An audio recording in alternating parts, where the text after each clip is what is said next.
Show that in a parallelogram ABCD, the segments DP and BQ, where P and Q are the midpoints of sides AB and CD respectively, intersect the diagonals AC at points that trisect it and also trisect DP and BQ respectively. So let's try to understand the problem graphically first. So here we have a parallelogram with vertices A, B, C and D. Now we'll consider the point P, which is going to be the midpoint of the side AB. And then we have Q. Q is going to be the midpoint of the side CD.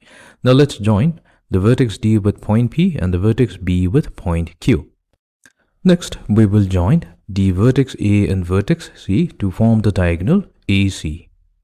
So our goal will be to show that the segments DP and BQ trisects the diagonal AC and also itself gets trisected. Okay, let us begin. So here we'll have to consider the position vector of the vertices of the parallelogram. We'll consider A to be the origin. That means it has a position vector of 0 vector or the null vector. We'll suppose that the position vector of vertex B be B vector, position vector of vertex D be D vector.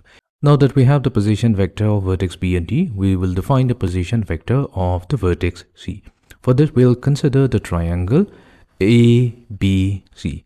Now in this triangle ABC, if we consider the diagonal to be the vector AC, then AC vector is given by AB vector added to BC vector.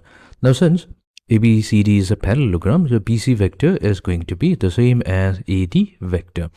Now AB vector, that's given by the vector B, position vector B, and AD vector is given by the position vector D. Now that means the position vector of the vertex C of this parallelogram is B vector plus D vector. Fine. P bisects OB and Q bisects DJ. So where we can define the position vector of point P.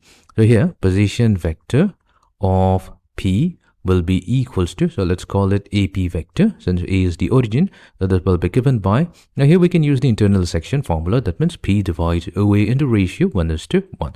Now that means we're going to get 1 times B vector, that is simply B vector, added to 1 times the null vector, so that's simply 0, divided by 1 plus 1, so that's 2. That means AP vector has the position vector given by B vector over 2. And we can also define the position vector of the other midpoint Q because it divides CD into ratio 1:1. So that means AQ vector, this is the position vector of Q with respect to the origin, will be given by, so we're going to add B vector plus D vector with D vector. That's going to give us B vector plus 2D vector whole divided by 2.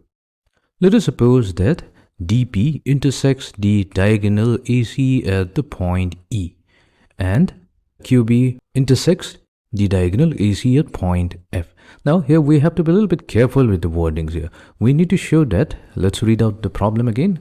Show that in a parallelogram ABCD, the segments DP, this is the segment DP, and BQ, where P and Q are the midpoints of sides AB and CD respectively, intersect the diagonals AC. So this is what we need to show. We need to show that DP intersects the diagonal AC at the point of trisection, and also we need to show that BQ trisects AC at the point of intersection.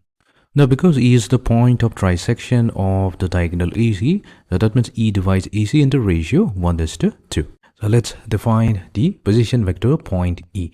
So here, since E divides, E is going to divide the diagonal AC into ratio 1:2. So internally, so here we can apply the internal section formula to define the position vector of E. So that means position vector of point E, that's going to be equals to, we have 1 times the position vector of C, so that's simply B vector plus D vector, added to 2 times the position vector of A, which is the origin, so that means 2 times 0 vector, divided by 1 plus 2, and that means the position vector of point A is going to be B vector plus D vector divided by 3. Now also the diagonal AC trisects DP. That's also given in the problem. So here we will assume that, let's say E also divides dp into ratio 2:1. Then in that case, the position vector of point P will be, so also we can have also E divides dp in the ratio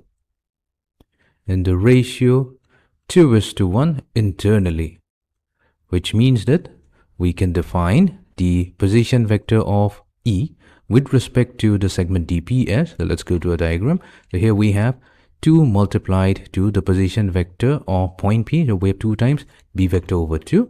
We have 2 multiplied to b vector over 2 added to 1 times the position vector of d, so that's d vector. We have d vector whole divided by 2 plus 1. So here 2 and 2 gets factored out. That leaves us with b vector plus d vector divided by 3. Now here in both the two cases, we see that we are getting the same position vector. So that means point of trisection of the diagonal AC coincides with the point of trisection of DP. Or we can say E is a common point of DP and AC. Thus, we have showed that the point of trisection of AC coincides with the point of trisection of DP. In other words, we have shown here that DP cuts, the segment DP cuts the diagonal AC in the point of trisection. So E is the point of trisection, and this is also going to be the point of trisection of DP. Similarly, we can also show that F is going to be the point of trisection of EC as well as QP. Hence proved.